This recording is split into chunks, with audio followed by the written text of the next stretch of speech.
2014, we really took a very definitive decision to say that we're going to implement TOC as a way of life in all aspects, or at least in all possible aspects that's within our control. So that's where we really started. At that time, we had a fairly mature business and quality systems. We had some exposure to lean, we had some exposure to QRQC and similar improvement technologies or concepts. But then we started to have this conversation about how do we link strategy, operations, and the culture thing, the people thing, to try and find that sweet spot. And in that process, we started to work with a TOC consultant, and we realized that we have to embark on a journey. That journey, first of all, had to build a really reliable company, and then, only then, can we start to think about capitalize and sustain. And through that process, we eventually, probably only about a year ago, really got to the place where we could answer why are we actually doing all of this. And what we believe the answer is that we are trying, and we're on a journey, to move away from a design and manufacturing of aircraft parts, which is much a transactional business, to providing an integrated solution to our customers. And in the process, hopefully, they can also benefit communities and partnerships through our skills and our innovation. So this is the journey that we are on, and you'll see that on the top of my slides as well. So, as I said on the previous slide, we needed to find a solution to bring strategy and the culture concept to the discussion. And from day one, we said we have to be able to measure results. We have to be able to see what we're doing, whether it's good, bad, or indifferent. Through that process, I would say probably a few things happened, but some of the bigger things that happened is with the original consultant, we developed a strategy and tactics tree. I asked the question this morning, sort of facetiously, because the fact is when we had the first strategy and tactics tree done, it was 134 pages. The truth is we probably didn't fully understand it. The sort of language that was used is, don't worry, these are all pregnant words. They have to be pregnant. They have to be very pregnant. Some of them were too pregnant for us to understand. But we continued on the road. We didn't get disheartened or didn't lose energy in that process. But another very important learning for us was, through Philip, in fact, we met another interesting gentleman, Bill Detmer, and we went also through the logical thinking process. And maybe in that process, for us, we got final clarity on what are we actually trying to achieve. If we look at what do we think we achieved, we certainly managed to create a clear strategy for the company, a growth strategy. We were clear in setting the goal, communicating the goal, and everybody in the company understanding the goal. On this side, we like to believe that we've created a happy and coherent workforce where we have specifically aligned personal goals with company goals. And we talk about practicing the soundest culture. What we could eventually do is to publish our goal tree. This is our entrance to the company, by the way.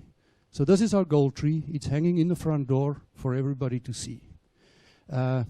And that helped, again, to reinforce what are we trying to achieve, and everybody in the company understands what that is. And they understand where they, in person or in a department, would fit into this goal tree.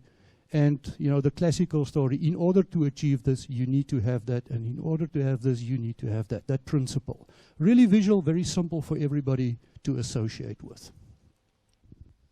Thank you very much. It is very interesting. I have a question. You said you are using a logical thinking process, and you've designed your goal tree. Did you go further, and did you perform a CRT, a current reality tree, and what were your root causes or your main dilemma? I think it will be a little bit too embarrassing to talk about root causes here, but yes, we went through all the way. So maybe just to elaborate on that is I said here that we were introduced to Bill Detmer by Philip. Philip ran a course here with Bill here in Montparnasse. Two of us came. We really enjoyed it. It was really just a learning opportunity to see what it looks like. And of course, you have to read the book a few times to understand what Bill is trying you to do.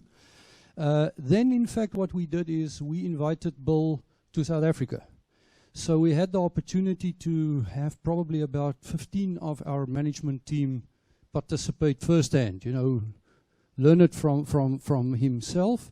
We took the opportunity to invite also some other companies in our industry, which was very well received. But yes, we've gone through all the processes as per the textbook. Similar to S&T, we probably didn't understand everything at the time that we did it. And sometimes you have to revisit certain things to say, okay, now I actually get it. When we came to do the training here with Bill, me and Andre, who is really responsible for what we call supply chain synchronization, you can call it continuous improvement maybe, we said, okay, we're going to go home and in 3 months we're going to publish the gold tree. The fact is it took us almost 15 months to do it, because it was not as simple as we thought it was.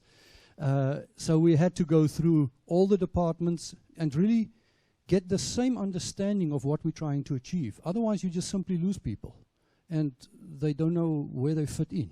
So we had to go quite deep through the process. We had to probably involve around 80 people to be confident that what we are publishing and putting in the front door is sort of a resemblance of reality.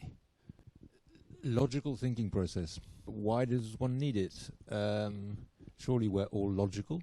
You know what I think what we became aware of is that people make assumptions. Bill Detmer calls it long arrows. And this is the reality, is we all make assumptions. We assume somebody else did something, or we assumed a certain preposition. But the fact is, it's very often untested. So it's this, we think we know what's going on, but you have to unpack it, and you have to unpack it properly through all the stages.